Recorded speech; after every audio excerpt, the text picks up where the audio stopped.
We are being sold a fake war. It's that simple. The American people are being asked to believe that little Ukraine is valiantly defending itself against the monstrous giant Russia. And its only hope is for the United States to take a stand for freedom and democracy. Except that isn't the case at all. It's a convenient story, but it's a lie.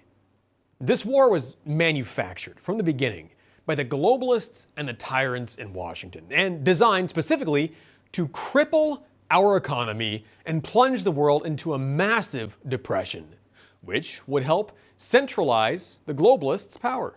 Don't believe me? Just listen to the globalist puppet master himself, George Soros. I set up a foundation in Ukraine before Ukraine became independent of Russia. And the foundation has been functioning ever since. There is one person who was very deeply involved in Ukraine, and that's Biden.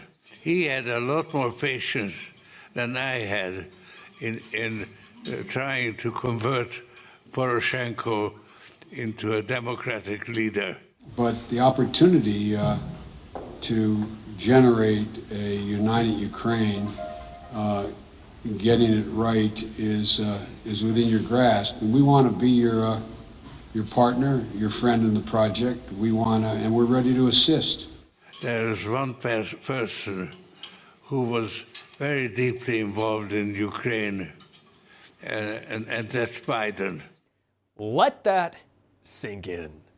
George Soros has already been thrown out of Russia and Hungary, his home nation, for meddling in their affairs with his Marxist Open Society Foundation.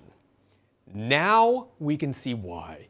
Soros, working along with Joe Biden and the globalist hegemony, is toppling governments and installing puppets like Volodymyr Zelensky to do his bidding.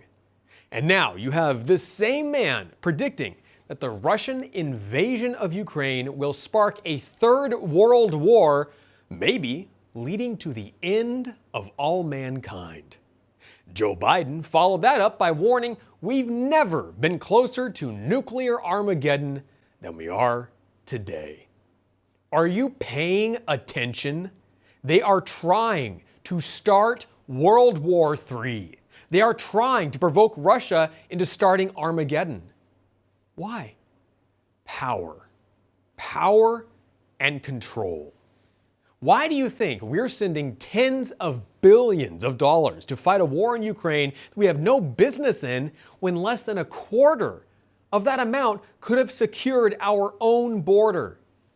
No, Biden and the globalists knew that putting troops on Russia's doorstep and opening the door for Ukraine to join NATO would provoke President Putin into retaliating. They even admitted it back in 1997, 25 years ago. I think the one place where the greatest consternation would be caused in the short term for admission, having nothing to do with the merit and preparedness of the country to come in, would be to admit the Baltic states now in terms of NATO-Russian, U.S.-Russian relations. And if there was ever anything that was going to tip the balance, were it to be tipped in terms of a vigorous and hostile reaction, I don't mean military, in Russia, it would be that. And now Biden has agreed to send more of our state-of-the-art weapons to Ukraine to fight Russia, announcing he would authorize a new military aid package for air defense systems, which probably means he's sending Kiev some of our advanced surface-to-air missile systems. Each one of those AMRAAM missiles costs you and me over 1.1 million of our tax dollars. They'll probably need a couple hundred of those. And that's on top of all the money we've already sent to Ukraine. The $40 billion aid package this spring, the $10 billion here, the $12 billion there. Can you keep track of it all? Do you know how much money we've sent to Ukraine? Does anyone? They don't want you to know. Search Google and you'll only come up with 15.2 billion since the beginning of this administration. In reality, the best account shows nearly $100 billion has been shoveled into the raging fire of Ukraine's money laundering furnace. That's enough money to solve poverty in America. At least that's what the liberals tell us. So why send all that money to Ukraine? Well, Ukraine was at the center of a massive child sex trafficking ring a few years ago. Got to keep that quiet. And Hunter Biden has worked closely with some of the major criminal organizations in Ukraine, including Burisma. And now the Department of Defense and Hunter Biden's firm, Rosemont Seneca, have been caught funding biolabs in Ukraine doing research on the COVID-19 virus 3 months before COVID was officially released. Are you getting the picture? None of this has anything to do with Russia invading Ukraine. This is a smoke and mirrors campaign coordinated with the corporate media to cover up the greatest scam in the history of our nation, maybe the history of the world. But don't ask any questions.